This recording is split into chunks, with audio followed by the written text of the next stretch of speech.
Hi. So now today we'll talk about give you some practice problem about the complex function. Now take a look at this function. There are totally 4 terms. So that means we need to find the least common factor of these 4 terms.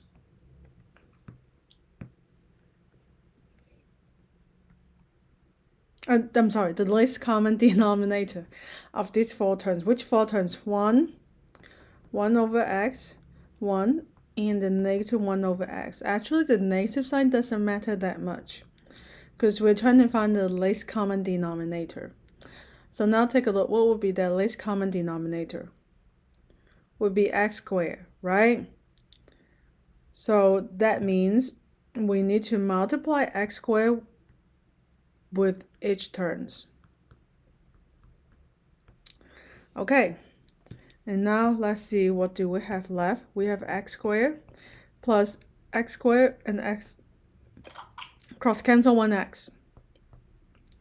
And then we have x squared plus 1.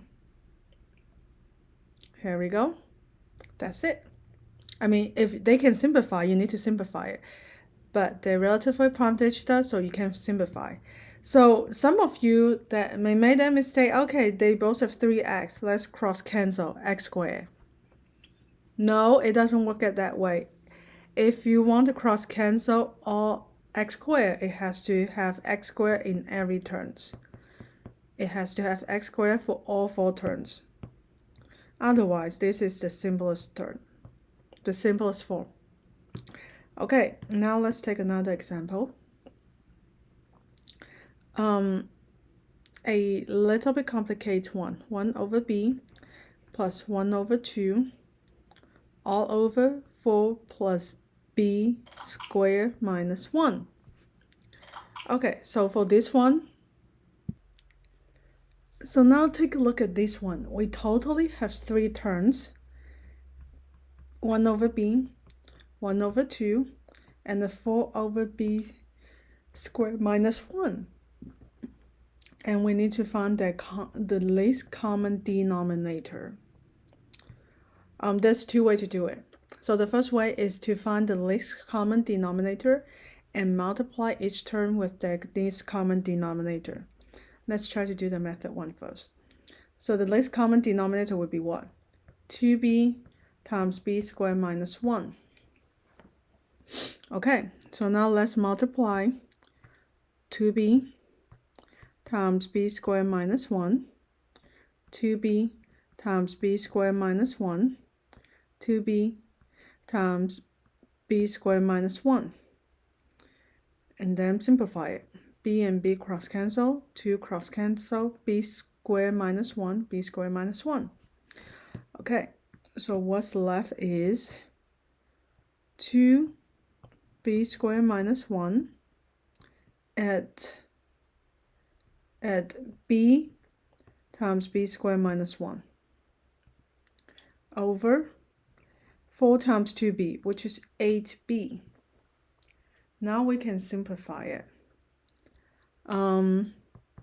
So what? 2b squared minus 2 plus b to the cube minus b all over 8b.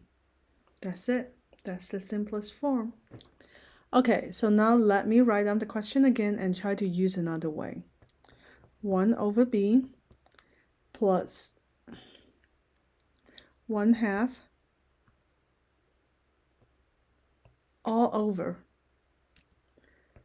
b over 4 over b squared minus 1. So remember the numerator, denominator, they separate. You can just treat them as 2 different parentheses. So by the operation, the order of operation, we know that we need to dependence, which means we want to calculate the parentheses first. So now let's calculate whatever inside the parentheses first, which is in the numerator. So for b over 1 over b plus 1/2. Now we need to find the common denominator, which is times 2. This one is times b. So I have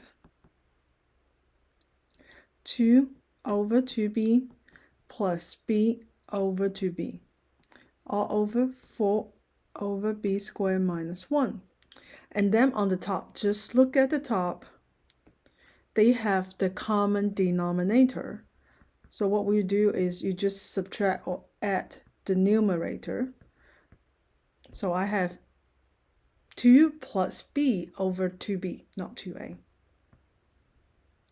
Okay, all over 4 over b squared minus 1. So remember, during the lecture, I talked about that when you try to divide, that means you're trying to multiply is reciprocal. So we times, reciprocal means you flip the bottom. So I have a b squared minus 1 over 4. So I end up to have, on the bottom, I have 8b. On the top, I have a 2b times b squared minus 1. Don't forget to put the parentheses here because it's the whole numerator multiply another numerator. If you forgot to put the parentheses, you may look something like 2b times b squared minus 1 over ab, not 8a. And then you say, hey, okay, so b times b, this is b to the cube. This is wrong. So that's why I say don't forget the parentheses. Now let's simplify it by FOIL it. So we will have what? 2b squared minus 2 at b to the cube plus, minus b over ab, which is the same as here. So you can use two different ways to do it. Okay, now let's do another one. What if we have a x over 1 minus 1 over x minus 6x squared over 1 minus 4x plus 3 over x squared. Okay, there are totally 6 terms, right? 1, 2, 3, 4, 5, 6. What is the least common denominator? This one is not hard, it's x squared. So that means we need to times x squared. Do you know what is the least common denominator's function, this row in this process? If you notice, the whole idea is we multiply the least common denominator so that we can cross-cancel the denominator in each term. Because when we multiply them, you will find out, hey, the denominator got cancelled. But you have to multiply the same number. So I have x squared minus, so now take a look, x, see the denominator got cancelled, times x, and then x squared, x, right, one x got cancelled out, and then s squared and x squared. Okay, then I have x squared minus x minus 6 all over x squared minus 4 times x plus 3.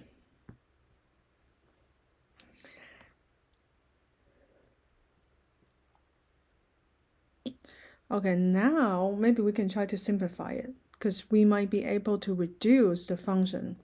How do we try to reduce function? We try to factor it out, right? So by using AC method, I have x minus 3 times x minus 2 over in the bottom. Also AC method. Pause the video and try to do it by yourself. I have x minus 3 times x minus 1. These two got cancelled. So my final answer is x minus 2 and then x minus 1.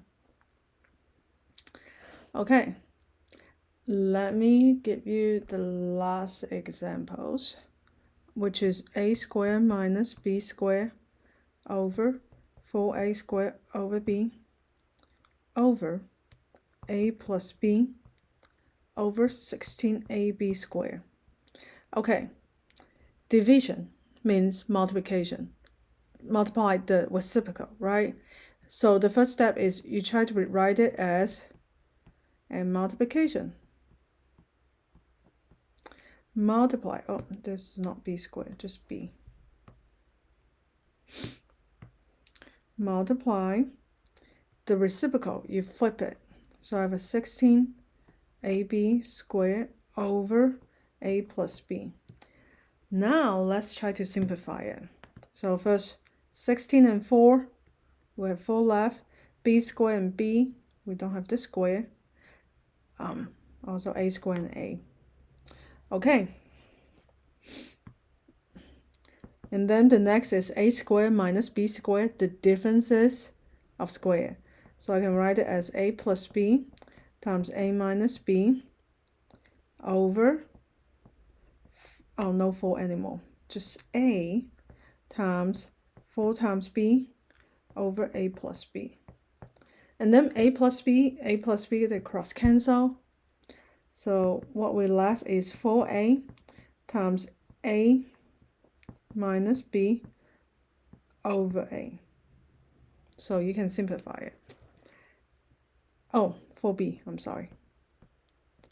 Now let's simplify it. When you simplify, you have 4ab minus 4b squared all over a. Okay, let's use another examples, which is, I want to do a complicated one. Let's do this one. X minus 1 plus 2 over x minus 4 all over x plus 3 plus 6 over x minus 4. Okay, now let's take a look. How many terms in here? 4 terms, right? 1, 2, 3, 4. And we want to find the least common denominator of x minus 1, 2 over x minus 4, x plus 3, and then 6 over x minus 4. Oh, this is not that hard, actually. You might already notice what is the least common denominator. Because if this is not a fraction, we can view it as x minus 1 over 1, x plus 3 over 1. So the least common denominator would be x minus 4. So that means each term we need to multiply by x minus 4. So we multiply x minus 4, x minus 4, x minus 4, and then x minus 4. So these two cancel, these two cancel. So what we have is x minus 4 times x minus 1 plus 2 over x minus 4 times x minus 3 plus 6. And then we FOIL it. When we FOIL it, we have x squared minus x minus 4x and then plus 4 plus 2 over x squared minus 3x minus 4x plus 12 plus 6. Okay, merge the like terms. When you merge it, you have x squared minus 5x plus 6 over x squared minus 7x plus 18. Again, the next step is you should try to see if they can factor and see if they can reduce the rational function. Well, let's try it. So x squared minus 5x using AC method, I have x minus 3 times x minus 2 over 18. So what numbers? We have a 3 and 6. That doesn't work. What else? 2 And oh, this is negative 12. Oh no, this is correct. 2 and the 9, sometimes I take some time too, so it's really common that you don't have the answer right away. Well, it seems these can be factor. That's it. So this is going to be our answer, since they can reduce any more. Okay, so that's it for this practice. Let me know if you have more questions.